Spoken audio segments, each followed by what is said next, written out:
Alam mo, nakakatuwa talaga pagka ganito. Earlier, Abay Bell, pinag-uusapan natin stress.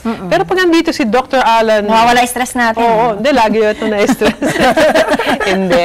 Ito kasi pagka ganyan nga masaya tayo, di ba? Nakakawala ng stress yan, di ba?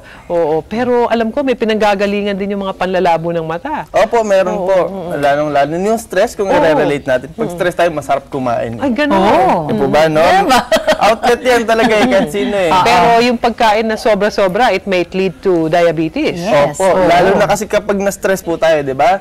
Ang masarap kainin yung matamis. Masarap. Kasi sabi nila pampasaya. Happy Like food. masarap na ube, matamis sarap yun. Ay, opo.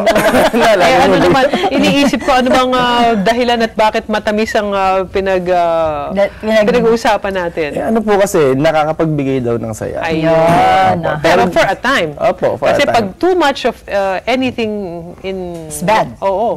Anything na madami, di ba? Baka magkaroon sila ng Diabetes. Yun, okay. At ang diabetes, nako, yung bang sakit na talagang mahalaga, di ba? Bakit? Bakit mahalaga? Dahil may mga ang tawag doon, komplikasyon, di ba? Opo, kailangan malaman natin yan. Opo, talaga. At medyo mahaba-haba. Mahaba-haba. Grabe talaga. Pero po, ito nga, ano ba yung mangyayari sa paningin natin? Yan, oo. Pero bago natin tukuyin sa paningin, ano ba itong diabetes na to? Sige. Sige. Ang diabetes po kasi, ito yung madalas na tumataas yung blood sugar natin. Ang pag-uusapan natin yung epekto sa mata. Opo, yan. Pag ang tao po diabetic, ang nangyayari po sa kanya, yung cells ng katawan niya, malakas mag-consume ng energy. Kasi yung sugar po nito, ito yung energy. So, kino-consume ng katawan natin yun. Okay. Dahil po sa pag-consume natin ng energy na to, yung oxygen, tandaan niyo po yung oxygen sa katawan po natin ay mabilis na nauubos. Kaya naman ang mga taong diabetic, sila nararamdaman po nila ay madali silang mapagod. Madaling mapagod. Tama. Opo. So, ano bang nangyayari, no? Merong klase ng diabetes na yung insulin ay yung kasi nagko-control ng blood sugar natin. Yung insulin hindi gumagana sa katawan natin kasi nababalutan ng taba yung cells.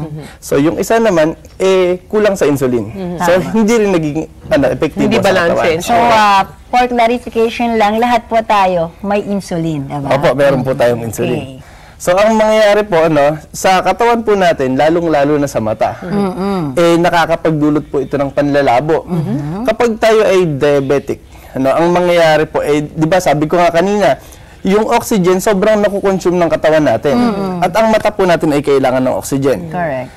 Konti lang yung supply ng oxygen natin sa mata. So, ang nangyayari, nagpo-form tayo ng maliliit na blood vessels sa mata. So, ang nangyayari po, itong mga blood vessels po na ito, maninipis kasi. Ang nangyayari, pag nag-form ng bagong blood vessel, ang goal ng katawan natin ay para mag-deliver ng mas marami pang blood dun po sa area ng mata natin. Kasi nandun sa blood yung oxygen. Okay. So, ang mangyayari, dahil sa sobrang kailangan niyang damihan ng blood flow sa mata, nag-form siya ng bagong blood vessel na maliliit, na maninipis, kapag nasobrahan, pumuputok po ito. Na yun ang, syempre, ayaw natin mangyari to anyone. Opo. So, pagka ganyan, anong dapat gawin para maiwasan yung pagkakaroon ng collapse? Pag-collapse ba yan? Oo. Opo. So, kailangan po, i-maintain talaga natin yung ating blood sugar. Ang madalas po nangyayari ito, yung mga tao na merong long-standing na diabetes, kailangan kasi, kapag na-detect ng tao na meron siyang diabetes, magpa-consult ka agad sa doktor. Tsaka change of lifestyle. Yes, Babawasan yung consumption ng sugar, ganyan. Tapos, kung sakaling kailangan mag-insulin sila. I-advise naman sila ng mga doctors po natin. Kasi, kapag yung diabetes po natin ay umabot na ng 3 to 5 years, na hindi natin inalagaan, maaari itong magkaroon ng manifestation po sa mata. Ayun. Okay, Yan. So, kapag nag-manifest siya sa mata, maaring nandiyan na yung blood vessel na maliliit, di ba? Kasi magsusupply nga ng oxygen, sana, no? Kasi konting-konti yung oxygen natin, kasi nagamit nga. Dahil dun sa energy natin, sobra tayong hyper, Yan. So, ang mangyayari po dun, pag ito pumutok, magkakalat yung dugo sa loob ng mata natin. Okay. So, ang mangyayari, itong mga dugo po na ito, ay makakaharang dun sa paningin. Ayun, naharangin. Opo. Tapos, yung ibang mga parts ng mata natin na hindi inabot ng dugo. Kasi yung dugo, di ba, tumapon no? Tumapon sa loob ng mata. Mamamatay yung part na hindi na-supplyan. So, ito po ay nakakabulag. Yung pala kaya lagi nating naririnig yung mga anak ko, nabulag na kasi mataas ang sugar niya. Yes, Ibig sabihin, diabetic siya. Yung pala yun, ano ha? That explains bakit, o yung, nag-uumpisa ba ito sa panlalabo or right away, bigla na lang parang mabubulag? Ano po nararamdaman natin na lumabo, no? Minsan kasi, dahil po dun sa kulang nga sa oxygen, kasi ang oxygen ay kailangan ng mata natin, ano? So, lumalabo yung paningin natin kapag nagkaroon na ng pagputok ng ugat. Ayun. Ayan. Diyan na magkakaroon ng harang na dugo dun sa loob ng mata natin na kapag natakpan yung paningin natin, ay hindi tayo makakita. Ayan. Yung condition na yan, Doc Alan, ano ang tawag dyan? Ito po yung tinatawag na diabetic retinopathy. Ayan, diabetic retinopathy. Ayan po. So, ayun nga, di ba, yung pagputok po ng mga blood vessels sa mata, ang nangyayari, pag humarang siya sa paningin, minsan kasi, ang nangyayari po dyan, dire-diretso lang, yung pagdurugo. No? So, pupunta tayo sa ophthalmologist, ang ginagawa nila, nililaser po nila. Hindi lang para isil itong mga pumutok na blood vessel. Ang gagawin nila ay, titirahin nila ng laser yung palibot ng mata natin, hindi sa may gitna pa, sa may gilid, para mabawasan yung demand sa oxygen. Tanong, Doc Alan, ang diabetic retinopathy ba, sino-sino yung pwedeng makaranas niyan at sino yung pwedeng dapuan niyan? Lahat ba ng mga diabetiko makakaranas ng diabetic retinopathy? Opo, kapag hindi po natin na-maintain yung ating blood sugar. Kahit bata pa siya? Opo, maaari po. Kasi dahil dun sa demand ng oxygen. Kasi ngayon, sa lifestyle na sinasabi ni Abay Maylin kanina, totoo yan na pabata ng pabata ang nagkakaroon ng diabetes o dinadapuan ng diabetes. In fact, ayon sa World Health Organization, halos kalahati ng populasyon sa mundo ay diabetiko pero hindi nila nakokontrol. Bakit? Marami ring factors kung bakit hindi nila nakokontrol. Ay, opo. Alam niyo po ba, sa diabetes po kasi, yung tinatawag na namamana.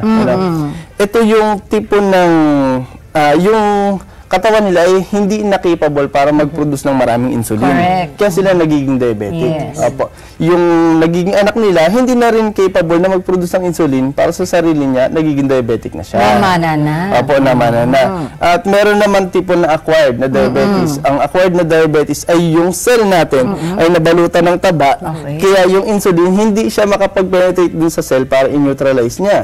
Nagiging mataas ang blood sugar natin. Para bang yung pinanganak ka na namana mo, okay lang, wala kang magagawa Pero pag ito'y acquired by birth, para bang it's actually your fault. Our fault, di ba? Dahil sa pagpapabaya nga. Opo. So, ang solusyon natin dyan, syempre, exercise. Tama. At ang exercise nakakabawas ng stress. Yan, Mas maganda yun, di ba? Exercise ka, gaganda yung balat mo, gaganda yung... Maganda yung narandugo. Di ba? Kasi ang ganda niya. Abay Maylin. Ganyan. Tapos, syempre, pag maganda ka, nakakabawas talaga ng stress yan. Ayun. Lalo na kung sasabihin sa'yo, Abay Maylin, napakaganda mo. Yan, Dahil nalalabo mata mo. Magsalamin ako. Ibig lang sabihin talaga, i-maintain natin. Kasi Yes. napakahirap sa lahat, Abay Bel and Doc, na lumabo yung paningin natin. Ay, opo. Diba? Tsaka- Pwede naman palang iwasan. Correct. Opo. Tsaka po, tandaan po natin ingatan natin yung kalusugan natin kasi yung sakit po na ganito, tulad ng diabetes, ay hindi lang sa mata, di ba? Systemically. Correct. Yung mga merong diabetic foot, nagkakaroon ng gangrene sa paa. Gangrene. Ito po ay dahilan na yung dugo nila ay mabigat, puro asukal. Di ba? Malapot. Hindi makaakyat. Tapos po, May kulang effect sila sa talaga. oxygen. No? Kaya naman hindi nalalabanan yung mga bacteria na nag-i-invade dun sa paa nila. Di ba? Yun ang nagiging dahilan. Kaya nagkakaroon ng sugat at minsan pinuputol pa. Ayan. Tanong na rin natin. Mahirap. Anyway, alam mo, Abay Bel, ang dami pa natin gusto Dami natin tanong, no? Pero it seems na kukulangin tayo ng panahon. So, baka meron kang gustong batiin o ipaalala bago natin... Tsaka kung yung mga nanonood, baka gustong kumonsulta kay Doc Alan Lusong, syempre, ibigay natin ng contact numbers mo o kung saan ka pwedeng puntahan. Opo, bago po ang lahat, pasasalamatan ko po si Miss Princess Navarro. Ayan. Hi, Kasi yung nag-request na ang topic natin ay tungkol sa diabetes, kinalaman po sa mata. Babatiin ko po ng happy birthday ang aking mama, si Marilyn Pamintuan, or Glenn Pamintuan. Happy birthday, Mama. Yes, Mama. Tapos yung kuya ko po, nag-birthday po siya nung March 18. Happy birthday, Ang kuya. daming March, Celebrate first. Tapos yung aking, syempre yung nanay ko, ang aking biological mother, at napaka-love na love ko yan. Doktora Lolita Lusong. Nanonood yan. Nanonood po sila ngayon. sila. Opo, I love you so much. Wow. At kung sakali po, yung mga abay natin na meron pang katanungan o kung gusto niyo mag-suggest ng mga topic para mas lalo ninyong maintindihan, pwede po kayong mag-text sa akin. Ang number ko po, 0916-151-7175. Isa pa po, 0916-151-7175. Or mag-message kayo sa akin sa Facebook, i-search nyo lang po doon, Lusong Optical. Ayun po. Ayun. So, thank you very much again, si Dr. Alan Lusong. At sa pagbabalik po natin, syempre, mapapanood nyo pa rin ang Taong Bahay. Diyan lamang po kayo.